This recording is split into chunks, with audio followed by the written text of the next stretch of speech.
এরপর সরাসরি রাজনীতির কথায় ২৪ ঘন্টা আগে অর্থাৎ রবিবার অমিত শাহ, তার আগে বৃহস্পতিবার দেশের প্রধানমন্ত্রী নরেন্দ্র মোদী এসে সরাসরি তৃণমূল কংগ্রেসকে আক্রমণ, বললেন যে ৪-৫% ভোট এদিক ওদিক হলেই বিজেপির সরকার। এর আগে যে ভবিষ্যৎবাণীগুলো করেছেন ঠিক কি দাঁড়িয়েছে দেখাবো। পাশাপাশি তৃণমূল কংগ্রেসের তরফ থেকে সরাসরি কল্যাণ বন্দ্যোপাধ্যায় পাল্টা আক্রমণ শানিয়েছেন। দুপক্ষের বক্তব্য আপনাদের সামনে রাখবো এবার। आप जानबूझकर बॉर्डर पर भूमि नहीं देते हो क्योंकि घुसपैठ चलती रहे, आपकी वोट बैंक बढ़ती रहे और आपके बाद आपका भतीजा भी मुख्यमंत्री बनता रहे। भाइयों बहनों, ये होने वाला नहीं। फिर ভোট আসছে পশ্চিমবঙ্গে। বছর ঘুরলেই রাজ্যে বিধানসভার নির্বাচন। বৃহস্পতিবার সেই ভোটের বিউগল বাজিয়ে গিয়েছেন নরেন্দ্র মোদী। রবিবার রাজ্যে এসে সেই সুর আরো চড়ালেন অমিত শাহ। নরেন্দ্র মোদী সরাসরি মমতা বন্দ্যোপাধ্যায় কিংবা অভিষেক বন্দ্যোপাধ্যায়ের নাম না নিলেও, নাম না করে হলেও অভিষেক বন্দ্যোপাধ্যায়কে কটাক্ষ করলেন অমিত শাহ। এমনকি রেগিং এর প্রসঙ্গ টেনে মমতা বন্দ্যোপাধ্যায়ের দিকেও ছুড়ে দিলেন চ্যালেঞ্জ। दीदी हिम्मत हो तो हिंसा के बगैर, रेगिंग के बगैर चुनाव कराकर देखो। आपकी खुद की जमानत ये बंगाल की जनता जब्त कर लेगी। সবচেয়ে বেশি রিগিং তো অমিত শাহ করেছে। অমিত শাহ তো রিগিং মাস্টার। অমিত শাহ হচ্ছে রিগিং করার একটা আইডিয়াল ম্যান। লোকে ওকে দেখে রিগিং করার কথা ভাবে। গুজরাটে কম রিগিং করেছে, ও তো রিগিং মাস্টার জেনারেল। ও এখন আবার সততার কথা বলছে। লোকসভা ভোট থেকে বিধানসভা ভোট, বারবার পশ্চিমবঙ্গে এসে মমতা বন্দ্যোপাধ্যায়কে রাজনৈতিকভাবে উৎখাত করার ডাক দিয়েছেন অমিত শাহ। এখনো অবধি তা সম্ভব না হলেও ২৬-এর আগে ফের হুঙ্কার ছুড়লেন তিনি। 2026 तक कर दो, जितना विरोध करना है उतना, उसके बाद आप मुख्यमंत्री ही नहीं रहो। आज संकल्प कर जाइए कि 2026 में ये ममता बनर्जी की सरकार को मूल समेत उखाड़ कर हम फेंक देंगे, मूल समेत उखाड़ कर। আপনার দল বাংলার শত্রু, বাংলার মানুষের কাছে প্রত্যাখ্যাত। আপনার দলের এখানে কোনো জনভিত্তি নেই, সংগঠন নেই। কেন এই কথাগুলো বলছেন? মমতা বন্দ্যোপাধ্যায়ের পর অভিষেক বন্দ্যোপাধ্যায়ই মুখ্যমন্ত্রী হবেন। চ্যালেঞ্জ করলাম, আপনারা ঠেকাতে পারবেন না, কারণ বাংলায় বিজেপির কোনো ভবিষ্যৎ নেই। 2026-এ বঙ্গ জয়ের স্বপ্নে এখন থেকেই অঙ্ক কষছেন অমিত শাহ। 19 की लोकसभा में हमें सफलता मिली, 21 की विधानसभा में 77 सीटें मिली और 24 की लोकसभा में 97 सीटों पर भारतीय जनता पार्टी का लीड रहा, 97 विधानसभा सीटों पर और 143 सीटों पर 40% से ज्यादा मेरे कार्यकर्ताओं के परिश्रम के कारण वोट मिले हैं। थोड़ा फासला बाकी है, आप 40% तो क्रॉस कर गए हो, 4-5% आगे बढ़ना है, 4-5। और अगले चुनाव में हमारी सरकार बनने जा रही। এই আওয়াজ তো 2021-এও বলেছিল, এই আওয়াজ তো 2024-এও বলেছিল, সারা ভারতবর্ষব্যাপী বলেছিল না, ইসকা বাদ 400 বার বলেছিল 240। মুখে এমন ঝামটা খাবে না যখন 2024-এ নির্বাচন হবে, কিন্তু ওদের লজ্জা নেই, দোকান কাটা। বিধানসভা ভোটের এখনো প্রায় 1 বছর বাকি, কিন্তু এখন থেকে রাজনৈতিক মাটি তরচার আগুনে তপ্ত হতে শুরু করেছে। অর্ণব মুখোপাধ্যায় ও আশাবুল হোসেনের রিপোর্ট, এবিপি আনন্দ। আমি সজলের কাছেই যাই। ইসবার 200 পার, 77-এ আটকে গেছিল বহুবার, তোমারও মুখস্থ হয়ে গেছে। 24-এ 18 থেকে 12, 2019-এর পর থেকে ক্রমশ, কিন্তু উপনির্বাচন আমি ধরছি না, কিন্তু ক্রমশ ভোটের পার্সেন্টেজও কমেছে। না, আমি আপনার কথার উত্তর দেব না কল্যাণ ব্যানার্জির কথার উত্তর দেব? কল্যাণ দা সিনিয়র, তাহলে ওনার কথার উত্তর দিই। উনি একজন রেজিস্টার্ড মাতাল, সেটা আমি বলিনি, ওনার দলেই বলেছিল মাতাল তোমায় জানতে হবে, আগামীকে মানতে হবে, উনিই বলেছিলেন। আমরা এবার আপনার কথাই বলি। দেখুন, আমরা বলেছিলাম আপকি বার 200 পার হয়নি, ঠিক আছে। মুখ্যমন্ত্রী মমতা ব্যানার্জি, আজকের মুখ্যমন্ত্রী, তখন বিরোধী নেত্রী, তিনি বলেছিলেন হয় এবার নয় নেভার। রাজনীতি একটা এমন বস্তু, এবারও হয়নি, কিন্তু তাই বলে নেভারটাও হয়নি, ঠিক। পাশাপাশি আরেকটা প্রবাদও আছে যে স্বপ্নের পোলাওতে ঘি দিতে কার্পণ্য করতে না, একদম করছি না, কিন্তু এটা স্বপ্ন নয়, এটা বাস্তব। সেটা হচ্ছে 3 থেকে 77 মমতা ব্যানার্জি তার রাজনৈতিক ইতিহাসে মানে 14 বার জন্ম নিলেও এটা করতে পারেননি বা পারবেন না। 3 থেকে 77 এটা কিন্তু মাথায় নিতে হবে। পুরো কংগ্রেসটাকে পেয়ে গেছিলেন এবং তার দীর্ঘদিনের রাজনীতি, তারপরেও তিনি অন্তত 3 বার ফেল করেছেন বিধানসভা নির্বাচনে। উনি বলেছিলেন কি, আপনি ছিলেন কিনা জানি না, উনি বলেছিলেন এর পরের মিটিংটা নবান্নে করবো, এইরকম আঙুল দেখিয়েছিলেন, রাইটার্স বিল্ডিং এ করবো। ভালো, ভুল শুধরে দিয়েছো, থ্যাংক ইউ। না, কিচ্ছু বলেননি, আমি ছিলাম, এরা দেখিয়ে বাড়িতে ঢুকে গেছিল। তারপরে আঙুলের পশ্চাৎটা আমি দেখাতে পাচ্ছি না, আঙুলের পশ্চাৎটা উল্টে গেছিল, সেটা আমি দেখাতে পাচ্ছি না। যেটা কিন্তু অরূপকে উল্টো দিক থেকে যাবো। আমি বলছি যে রিগিং আর সন্ত্রাস অমিত শাহ কালকে বললেন, এটাও তো পাশাপাশি ঠিক যে একমাত্র পশ্চিমবঙ্গ ছাড়া গোটা দেশ, ইউপি বলো, গুজরাট বলো, মধ্যপ্রদেশ বলো, রাজস্থান বলো, তোমারও 100 সমালোচনা আছে, আমারও 100 সমালোচনা আছে, কিন্তু কোথাও ভোটের দিনে রক্ত ঝরে না, আমাদের ঝরে। এ বলার সুযোগ তো কার্যত ঘটনা প্রবাহ দিয়েছে। শুনুন, বাংলায় একটা কথা আছে, শব্দটা হচ্ছে লক্ষ্মী পেঁচা। আমি অমিত শাহকে লক্ষ্মী পেঁচা বলে সম্বোধন করছি, কারণ অমিত শাহ যা বলে তাই হয়। শুধু বিজেপির জন্য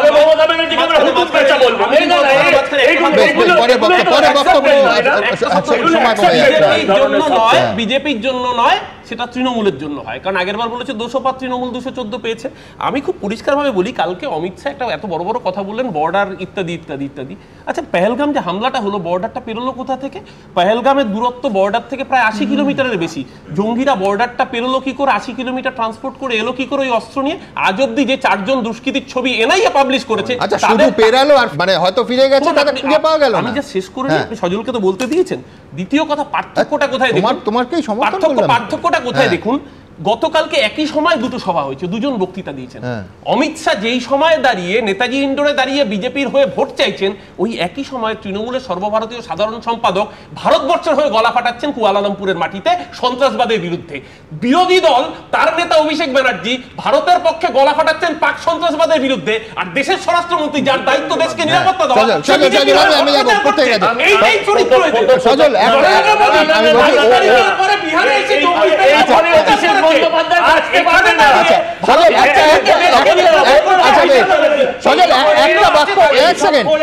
একটা বাক্য কিন্তু অরূপ বলেনি, সেটা হচ্ছে অভিষেক বন্দ্যোপাধ্যায় এটাও বলেছেন যে দেশ অনেক বড় দলের থেকে দেশ বড়। এটা শুনে তো ভালো লাগলো না, লাগলো না। অভিষেক বন্দ্যোপাধ্যায় যেটা বলেছেন সেটা মমতা বন্দ্যোপাধ্যায় বলছেন। অভিষেক বন্দ্যোপাধ্যায় যখন দেশের জন্য গলা ফাটাচ্ছেন, সিঁদুরের অপারেশন সিঁদুর নিয়ে বলছেন, মমতা বন্দ্যোপাধ্যায় তখন সিঁদুরকে কটাক্ষ করছেন। আমরা অভিষেক বন্দ্যোপাধ্যায়কে পাঠাইনি, উনি জোর করে তার দল পাঠিয়েছে।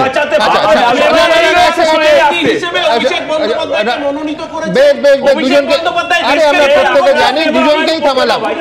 না শাহদীপ, তোমায় প্রশ্ন পেশ করতে হবে তো, তোমরা বলো সেটিং 29/1 বৃহস্পতিবার রবিবার দেশের প্রধানমন্ত্রী এবং স্বরাষ্ট্রমন্ত্রী এসে তীক্ষ্ণতম ভাষায় তৃণমূল কংগ্রেসকে আক্রমণ। আমি বলছি যে এরপরও সেটিং বলবে। সন্ত্রাস বিরোধী অবস্থান নিয়ে সংসদীয় দল পৃথিবী ঘুরছে, আর প্রধানমন্ত্রী আর অমিত শাহ রাজ্যে রাজ্যে ঘুরছে ভোটের জন্য। পশ্চিমবাংলায় অ্যাপ্রোচটা কি? আমি পশ্চিমবাংলায় অ্যাটিটিউডটা কি? বায়ানারি, তৃণমূল আর বিজেপি, এর বাইরে আমি বলছি বলেছে শেষ করতে দাও। আরে ওই অমিত শাহ বললো না যে 4% এদিক ওদিক ভোট এদিক ওদিক হলে হয়ে যাবে। উনি জানেন 2016 সালে 4-5% ভোট ইধার উধার করেই তৃণমূলের গভর্নমেন্টটা রেখে দিয়েছিল, নাহলে বাম কংগ্রেসের গভর্নমেন্টটা এখানে চলে আসতো। আর উনি ভোট লুটের কথা বলছেন, কি করে ভাইপোর উপস্থিতিতে, ভাইপোর লোকসভায় কেন্দ্রীয় বাহিনী থাকার পরেও 7.5 লক্ষ ভোটে যেতে, আর অমিত শাহ সব আমাদের জানা আছে।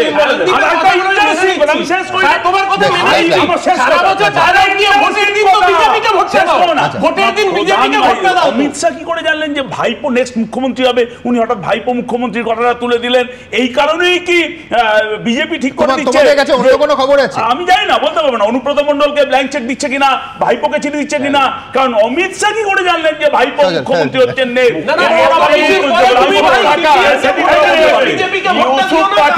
সরিয়ে ইউসুফ পাঠানকে সরিয়ে যে বিদেশের আরে আমার দলের প্রতিনিধি কি হবে? যে অভিষেক বন্দ্যোপাধ্যায়কে ঠিক করে যে অরূপদা কতদিন দল করছে আর সেই অভিষেক সজল যেদিকে এগোচ্ছে বিশ্বাস করুন, আমি বলছি এর পরে প্রায় সজল বলতে চাইছে যে অভিষেক বন্দ্যোপাধ্যায়কে না অরূপ চক্রবর্তীকে পাঠানো উচিত ছিল, প্রায় সেই দিকেই যাচ্ছিল।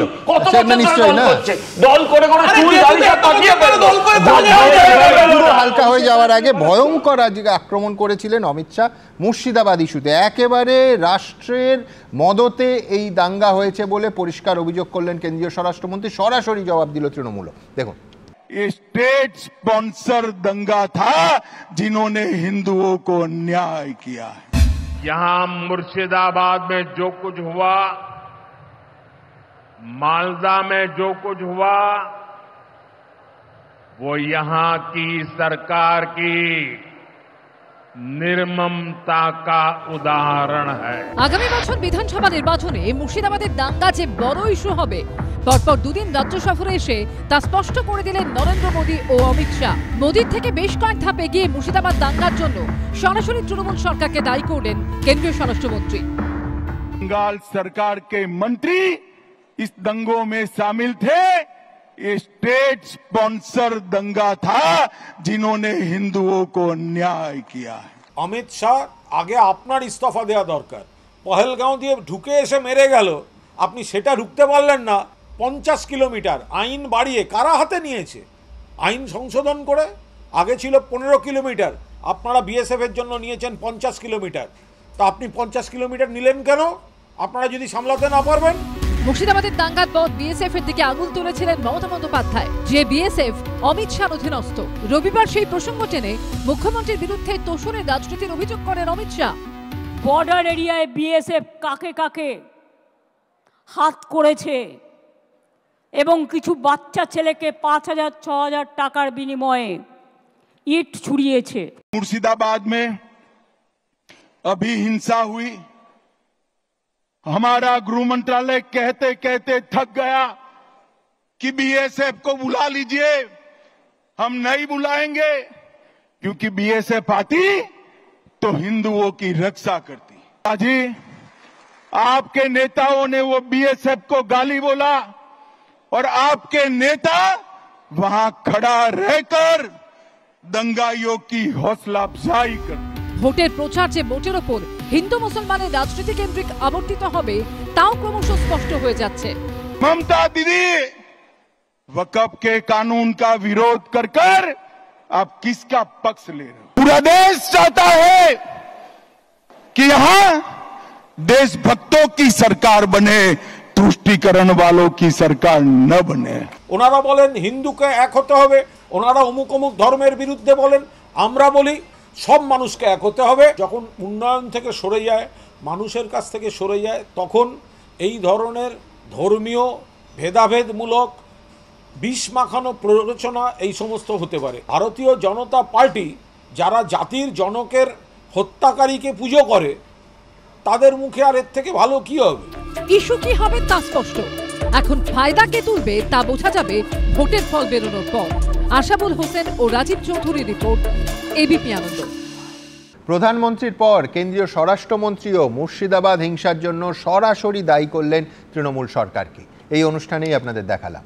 কদিন আগেই হাইকোর্ট নিযুক্ত কমিটির রিপোর্টকে হাতিয়ার করে তৃণমূলকে তীব্র ভাষায় আক্রমণ করেন বিজেপির কেন্দ্রীয় নেতারা। অন্যদিকে স্বয়ং মুখ্যমন্ত্রী কদিন আগে দাবি করেন মালদা মুর্শিদাবাদের হিংসার পেছনে বিজেপি রয়েছে। এখন দাঙ্গার মতো একটা দুর্ভাগ্যজনক ঘটনার দায় নিয়ে এই ঠেলাঠেলি ভোট রাজনীতির খোরাক হতে পারে, কিন্তু ভোটাররা শান্তি চান। তাদের হয়ে কথা বলার জন্য আবার আমাদের কেস দেবেন না প্লিজ। দেখুন, কেস দেবেন না প্লিজ।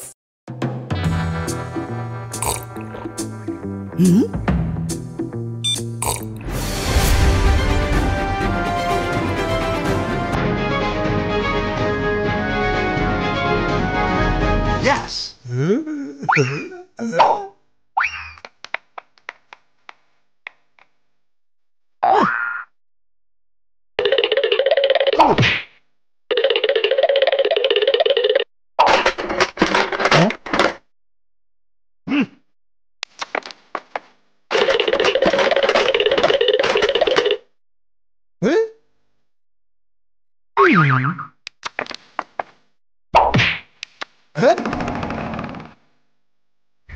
কিস